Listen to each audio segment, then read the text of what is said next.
Good morning, students. In last lecture we studied about pulmonary volumes and pulmonary capacity. That means in different conditions, lung how much air can retain, can expel or can inhale in under different conditions. So the two or more pulmonary volumes वो थी pulmonary capacity. In pulmonary volumes, four pulmonary volumes थी tidal volume, IRV, ERV and RV, और बाकी इन्हीं के combination से हमने pulmonary capacity बनाई थी. आई होप कि आपको वो चीजें समझ में आई होगी. एंड दीज कैपेसिटी और volumes are the we can say most important part of this chapter. Now exchange of gases, like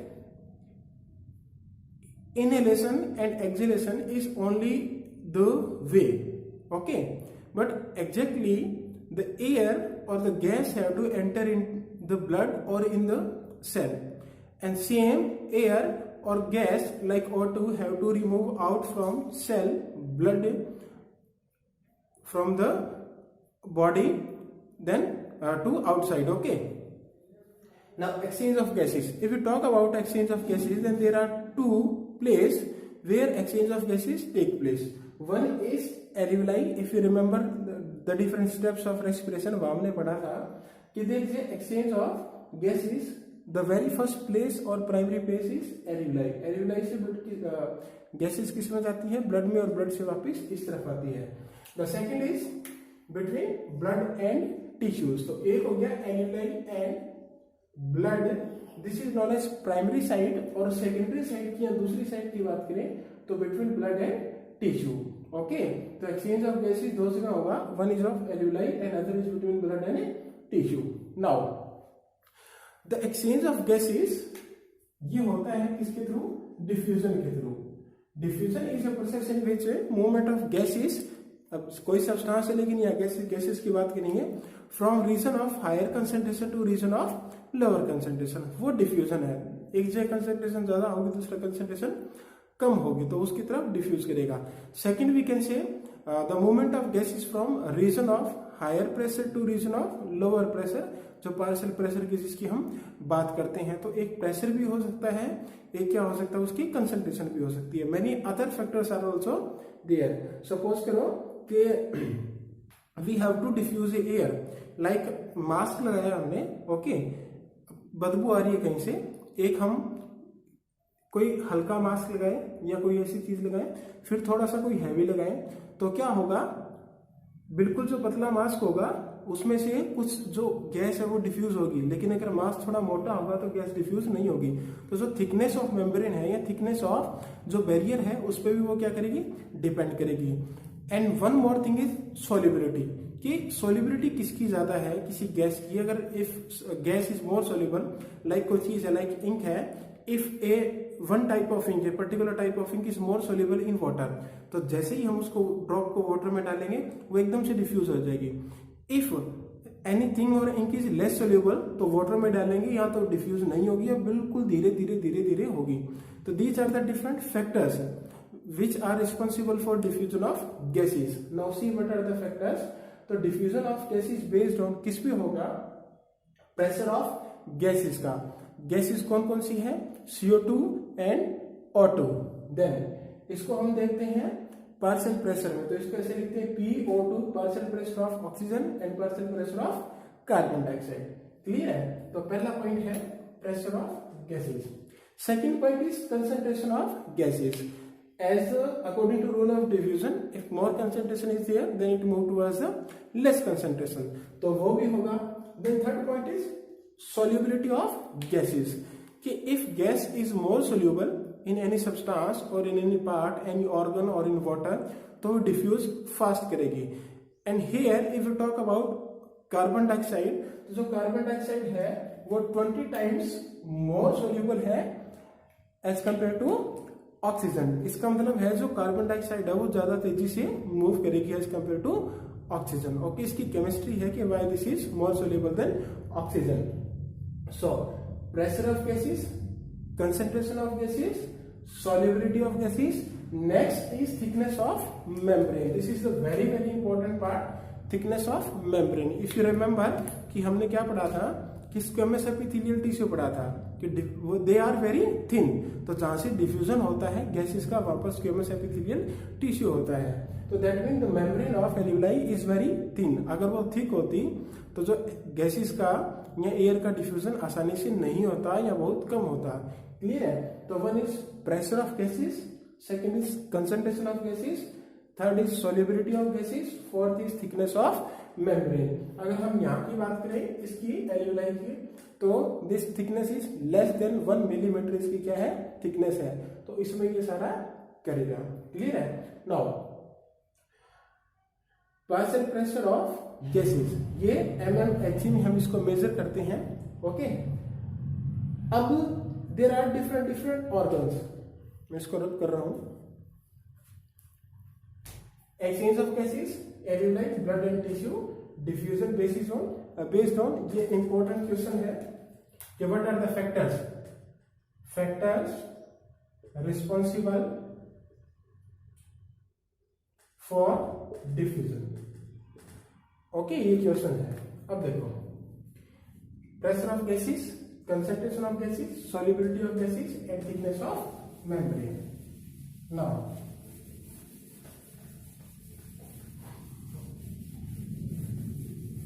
try to draw respiratory system, जैसा हमने क्लास 10 में किया था। सिंपल बना रहा हूं। ये लंग्स है,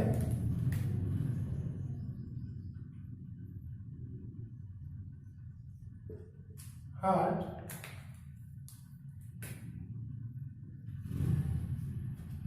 this is any organ. Okay, like this. Now कितनी जगह होगी यहां पर? देखो, एक तो हो गया यहां पर we can say external environment, यानी कि जो बाहर का एनवायरनमेंट हो गया आउटसाइड का। ओके, एक हो गया हमारे पास लंग्स। अब लंग्स को मैं यहां पर लिख रहा हूं एल्वियोलाई। एक हो गया हमारे पास blood vessels. The function of heart is just to pump the blood. वहां एयर का हम ज्यादा काम नहीं लेंगे, एक हम लेंगे tissue. Okay, now divide the blood vessel further into two group. One is oxygenated and other is deoxygenated. ये ब्लड वेसल नहीं है, ब्लड वेसल में जो ब्लड है, यानी कि blood vessel could be of oxygenated, यानी कि ये जो सारी होगी ये होगी ऑक्सीजनेटेड। मैं ऑक्सीजनेटेड को दिखा रहा हूं रेड से। ओके, और इस साइड क्या होगा डीऑक्सीजनेटेड। तो यानी कि रेस्पिरेटरी गैसेस का जो प्रेशर होगा वो एक तो एटमॉस्फेरिक एयर में, यानी कि हम एनवायरमेंट या आउटसाइड एटमॉस्फेरिक एयर कह सकते हैं। Second in alveoli, third is blood that is oxygenated, fourth is tissue, यानी कि ऑक्सीजन से ब्लड जाएगा टिश्यू में, टिश्यू से डीऑक्सीजनेटेड होगा, then it will enter into the blood that is deoxygenated. अब देखो, वी नो दैट ऑक्सीजन है वो अंदर आती है और जो CO2 है वो बाहर जाती है। तो सिंपल सा रूल है कि अगर ऑक्सीजन को अंदर आना होगा तो यहां पर जो प्रेशर है वो हाई होना चाहिए, यहां पर जो प्रेशर है वो लो होना चाहिए। इन केस ऑफ CO2 यहां पर जो प्रेशर है वो लो होना चाहिए, यहां पर जो प्रेशर है वो हाई होना चाहिए। इसलिए अब आपको एक रूट फॉलो करना है। एटमॉस्फेरिक एयर, एल्वियोलाई, लंग्स भी बोलते हैं इनको, देन ब्लड ऑक्सीजनेटेड उसमें जाएगा, then tissue, then deoxygenated blood. Now here respiratory gases are O2 and CO2. One respiratory gas is also there is nitrogen, but nitrogen in inert gas, वो कोई respiration में काम नहीं करती, तो इसका हम जिक्र यहाँ पर नहीं करेंगे। ओके, एज सच वो बाहर निकल जाती है। सो O2, द एटमॉस्फेरिक प्रेशर होगा ये सारा mmHg में। इसको कैसे लिखेंगे? PO2 PCO2। एटमॉस्फेरिक एयर में ऑक्सीजन का प्रेशर है 159 mmHg। तो ऑब्वियस सी बात है एल्वियोलाई में प्रेशर कम होगा तभी ये इधर जाएगा, नो डाउट ना। ये रूट फॉलो करना है। एटमॉस्फेरिक एयर में प्रेशर है 159। तो एल्विलाई में ये कम होगा तभी ये इस तरफ मूव करेगा। तो एल्विलाई में प्रेशर है 104। अब एल्विलाई से जब ये ऑक्सीजनेटेड ब्लड में जाएगा यानी कि डिफ्यूज होके एक मेम्ब्रेन को पास करके, देयर इज एल्वियोलर मेम्ब्रेन, अगर इस एल्वियोलर मेम्ब्रेन को पास करेगा तो दैट मीन्स एक बैरियर तो हो गया ये आउटसाइड वाला, ये होगी इंटरनल बॉडी यानी कि ये तो हो गया आउटसाइड, ये हो गया हमारा जो ट्रांसपोर्ट चैम्बर यानी कि जो रूट है कंडक्टिंग पार्ट है, यानी कि ये हो गया कंडक्टिंग पार्ट। अब ये हो गया main respiratory portion. Respiratory portion में अगर आपको याद हो तो था हमारा एल्वियोलर डक्ट एंड एल्वियोलाई। तो कंडक्टिंग पार्ट में प्रेशर ये है 104 इस तरफ, फिर ये इस तरफ जाएगा किसमें, ब्लड में। तो ब्लड में कम है 104 to 95, ये लो ये मूव करेगा। Now this oxygenated blood has to enter into the tissue. तो टिश्यू में देखो कितना डिफरेंस है, तो ये चला जाएगा टिश्यू में, ये लो, okay. And then again the pressure in deoxygenated blood इतना ही रहेगा, क्योंकि ये कम होगा तभी वो वापस क्या होगा, दैट मीन्स यूटिलाइज हो गया इसका, तो जो प्रेशर है यहाँ पर वो क्या होगा, कम होगा। क्लियर है? अब इसको ऐसे ध्यान रखना है 159, 104, 95, 40, 40 ये कम होता जाएगा। ये जो कॉलम है like oxygenated, tissue and deoxygenated, ये एनसीईआरटी में उल्टे दिए हुए हैं, but you have to follow this route. Now next is CO2। अब देखो उल्टा होगा, यहाँ पर प्रेशर कम होगा, बॉडी में टिश्यू में ज्यादा होगा। तो हियर द प्रेशर इज 0.3, इतना ही परसेंटेज है इनका, 0.34 लगभग आसपास इसके। CO2 0.3, एल्विलाई में होगा 40, ब्लड में होगा 40, टिश्यू में हो जाएगा 45, देन ब्लड में हो जाएगा, डीऑक्सीजनेटेड ब्लड में भी होगा 45। अब देखो ये जो है, ये जो डीऑक्सीजनेटेड ब्लड से, ये पहले टिश्यू से जाएगा डीऑक्सीजनेटेड ब्लड में, डीऑक्सीजनेटेड ब्लड से ये जाएगा किसमें, वापिस एल्विलाई में या लंग्स में। ये जो रूट है ब्लड का उसी के साथ मूव करेगा, इसमें ज्यादा भी घुसने की जरूरत नहीं है। तो respiratory gases, atmospheric air, alveoli, blood, tissue, blood, ये डीऑक्सीजनेटेड, डीऑक्सीजनेटेड। तो यहाँ से ये प्रेशर घटता जाएगा, यहाँ पर ये प्रेशर बढ़ता जाएगा। इस क्लियर और नॉट, बात आई समझ में? ठीक है, तो इसको याद रखना है, इन प्रेशर को तुम्हें अपने तरीके से कैसे याद रखो। ठीक है, ये प्रेशर कम ज्यादा क्यों हो रहा है, this is according to concentration. ये 159 इसलिए ज्यादा नहीं है कि एटमॉस्फेयर में, ये इसलिए ज्यादा है कि यहाँ पर जो कंसंट्रेशन है वो ज्यादा है, यहाँ पर जो कंसंट्रेशन है वो ऑक्सीजन की कम है। अगर कंसंट्रेशन कम होगी तो प्रेशर भी कम होगा।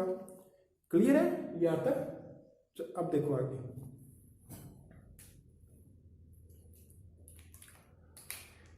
Now see this is the alveolar region, जहां पर एक्चुअल गैस का डिफ्यूजन या एक्सचेंज होता है। ये इतना बड़ा होता नहीं, ये तुम्हें दिखाने के लिए बनाया, ये इतना ज्यादा गैप भी नहीं होता। Now see this is the blood vessel, ये क्या है, this is the blood vessel, inside blood vessel RBCs or other things are there. This is the alveoli and here is the alveolar cavity. If you remember, we have studied squamous epithelial tissue and we have seen that squamous epithelial tissue is a one cell thick, यानी कि एक ही layer होती है उसकी, okay, and वो भी क्या है, थिन लेयर होती है, ओके। तो उससे जो सब्सटेंस है गैसेस इजीली डिफ्यूज हो जाएगी। Now see this layer is the epidermis of alveoli. Now see this layer, ये जो रेड कलर में दिख रही है, this is epithelium of alveoli, this is the epithelium of alveoli, यानी कि एक लेयर होगी epithelium of alveoli. We know that the epithelial tissue are present on a basement membrane. किस पे होते हैं, बेसमेंट मेम्ब्रेन पे होते हैं। तो जो ब्लू कलर से दिखा रखी है मैंने यहां पर है, this is the basement membrane of we can say epithelium of alveoli. Okay, अब ये बेसमेंट मेम्ब्रेन पे है तो दूसरी तरफ की जो एपिथेलियल टिश्यू है वो भी बेसमेंट मेम्ब्रेन पे होंगे। तो यानी कि ये जो ब्लू कलर दिखाई दे रहा है ये है basement membrane of this we can say blood vessel की जो एपिथेलियम है उसका। So the inner side of this blood vessel जो लेयर है that is known as endothelium, ये ध्यान रखना है। इसकी लेयर को बोलते हैं एंडोथेलियम, इसको बोलते हैं एपिथेलियम। तो क्या हो गया, पहले हुई एपिथेलियम ऑफ एल्वियोलाई, उसके बाद आया basement membrane of alveoli. After that there is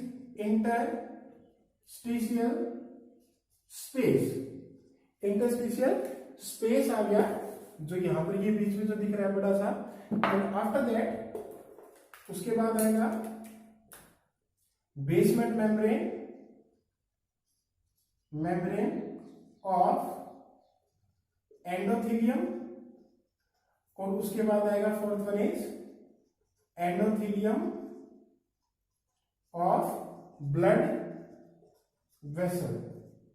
okay, अब एनसीईआरटी की बात करें तो उन्होंने बेसमेंट मेम्ब्रेन ऑफ एल्वियोलाई और बेसमेंट मेम्ब्रेन ऑफ एंडोथेलियम को नाम दे रखा है basement membrane.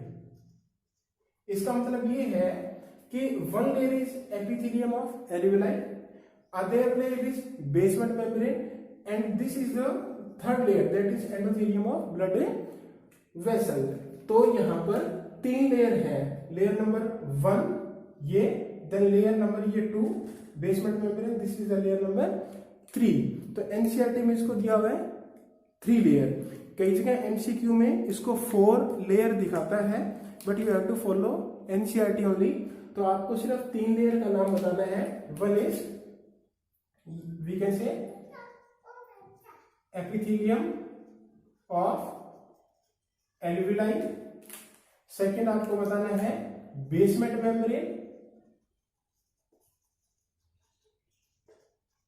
And third you have to write endothelium of we can say blood vessel.